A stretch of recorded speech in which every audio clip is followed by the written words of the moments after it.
okay?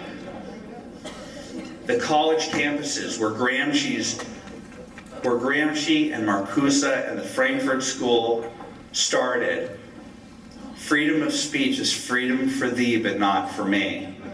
Okay, we've known that forever. In Hollywood, it's a one-party state, and I know that there are conservatives out there, and they call me up and they go, should I go out there and expose myself and say that I'm a conservative, and I stand up to it? And I have to tell them, unless you're willing to lose your job, there isn't an alternative infrastructure. And the Hollywood left is as vicious as it could possibly get. And one of the reasons that I support GoPro, the gay conservative group, and this is why I'm not going to CPAC and people want to tackle me in the conservative movement for why I would take a stand. There are gay conservatives in Hollywood who have it worse than any people I know, because the lavender mafia in that town, if they find out that you're gay and conservative, you are toast. Okay? And I can't stand bullies. I can't stand them, whether it be professors or provosts, whether it be politicians like Anthony Weiner, or whether it be community organizing groups, or whether it be your local reporters or your local news directors. The time is now to take on these bastards, and they don't know what hit them, because if you look at the numbers, if you look at the Gallup numbers, there are more of us than there are of them. And the bullies on the playground are always the minority. And many of the people that stand next to the bullies, who protect the bullies, are doing so because they're afraid that they're going to get their asses whooped too. And the people who have been standing around the bullies are starting to realize that we outnumber the bullies, and we're starting to punch them. So the only way we're going to win is not simply to listen to talk radio and say, what are we going to do? We are the majority. They are on the run. And what have they done after having lost in 2009, 2010, and now the Anthony Weiner seat in the blue district? They are occupying Wall Street. It's the same exact group of people as the coffee party. Oh, now you're angry. Now you want to start a little civil war down there. And you want to go after the bankers. I saw those videos of the same people saying, we're the reasonable people. And there's ABC, NBC, and CBS to say, no, no, they're just practicing their right to free speech in a free country. Sproul Hall, baby. While caught on video. This is what I just put up here and what I tweeted before I got here, just to show you what the power of my ADD is. This is a video that was just posted at my site, Breitbart TV. Caught on video. Bring your video cameras everywhere you go. Unions, union protests, I don't care where you are. If you see these bastards, film them. They don't know what hit them. The video shows a young Occupy Wall Street, Rage Against the Machiner, calling out a Hasidic man, "You're a bum, Jew." Caught on video. It's not just that. There's a lot of that down there. You know, when we say that let me try and think of like some of the stuff that they call, I hear these words like dog whistle. They say, when you're against Barack Obama, it's clear it's a dog whistle that you're against black people. I'm like, how? Because he's black. And I'm like, really? Well, I kind of think that when you're saying you're a bum Jew, that's a dog whistle of some sort. And that when they're out there marginalizing and propagandizing against bankers and yelling Jew, bankers, Jew, bankers, Jew, bankers, Jew, let's get rid of them, let's throw them over. Where have we been before? Where are the dog whistle detecting mainstream media on this, calling them out? And I'm on Twitter before I come here saying, as the Tea Party demands that the Occupy Wall Street rebuke and apologize for the racists and the anti-Semites and the violent in your midst. Fight fire with fire. These people are desperate. We are about to win. 2012 is going to be the debacle to end all debacles.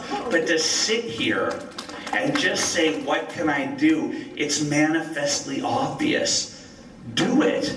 Get in their faces. Go to their protests. Chronicle what they're doing. All of you have a video camera in your pocket that's $100.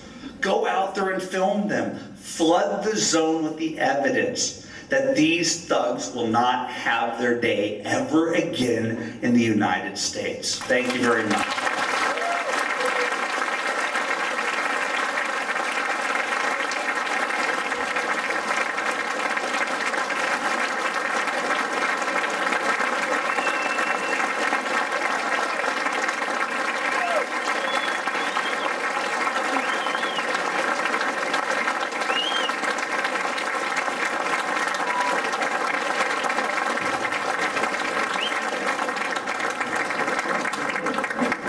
Is there any water? There were these two things that are done. I think toilet water at this point.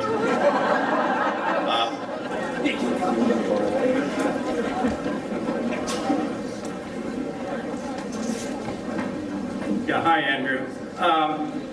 You mentioned in your book in passing about the Tea Party movement across the country, primarily headed up for women, and you talked about particularly the Republican establishment being timid. Any man who's been through a divorce knows women don't have a problem with being nice. Shouldn't we be leading with our best troops? Oh, thank you. Yeah, thank you.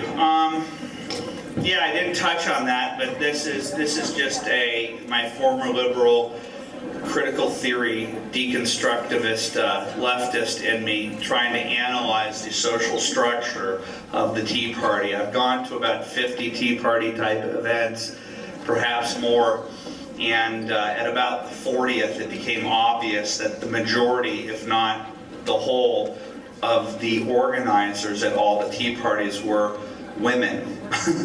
They weren't men, they were women. And I would get picked up in Houston and Chicago and Nashville, usually in an SUV that in the back seat had tons of reading material. And by the time I went from the airport to the hotel, I knew more about the politics of that vicinity, that area, than had I gotten a master's in that specific subject. And I was like, why women? Why women? Why women? Why? And it finally hit me. It's because this political correctness, this multiculturalism, has intentionally undermined masculine strength in our culture. The Hollywood television shows. There's no John Wayne anymore. There's no manliness, please. There's no Gary Cooper. Every single sitcom is an emasculated man and a strong woman. And that is exactly what Marcuse wanted. It was called polymorphous perversity. And the way to undermine Judeo-Christianity was to undermine Judeo-Christianity, and they call it the patriarchy. They wanted to undermine the family unit, and so they mocked it, they ridiculed it. And men have accepted the premise because everywhere they go, they're attacked. And the courts are against them, and the media is against them, and if they stand up against themselves, like my friends in Hollywood, is it worth it? Was it worth it?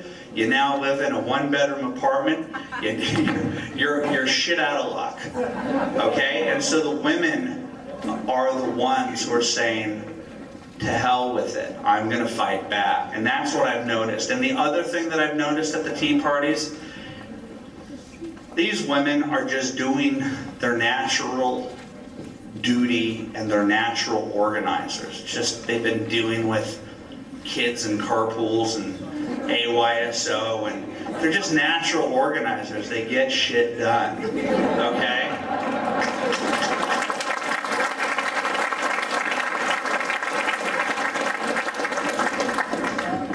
And it's for the children. They just don't say it like it's, but it is. It's for the children.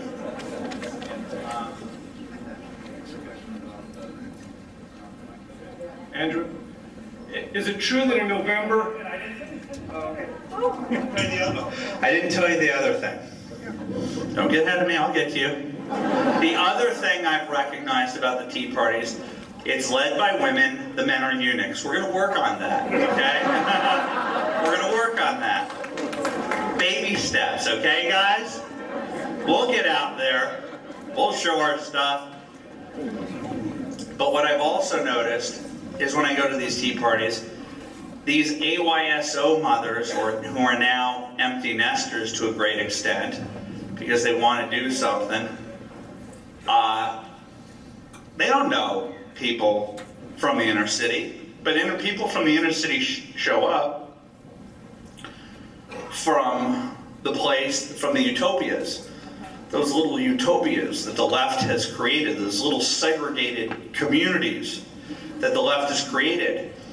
And Black and Hispanic Tea Party people come up to the ladies and say, "Is it okay if I speak?" And they say, "Absolutely, we'd love to." And the most powerful speakers at the Tea Party, by far, are Blacks and conservatives, warning us about what utopia is exactly like. I'm not Project 21. And that's why I go to Black conservative groups, I speak for free. These people need your help. And we don't, the conservative movement, because it's been so effectively marginalized and propagandized by the left, by the PC multi-culti crowd, as being racist, that the Black people are Uncle Tom. So if you even find those people with whom you have commonality, those people are inauthentic to begin with. You can't win for losing. They've rigged the system. Yeah. And I just said, I cannot accept that defeat. I cannot accept that defeat.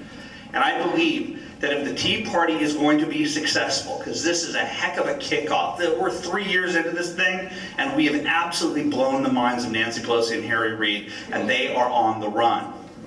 And Janine Garofalo's not happy, and Larry O'Donnell's not happy, and the old one's not happy. And a lot of their beloved people no longer are in a position of power at Anthony Weiner, Ted Kennedy's seat. Cataclysmic things have happened. But in order for the Tea Party to work, we have a long road to hoe. And that road to hoe is, and I don't even know where to begin other than going there and helping and just reaching out and being brutalized and attacked. And that is to go into the inner city and say, we are here to help.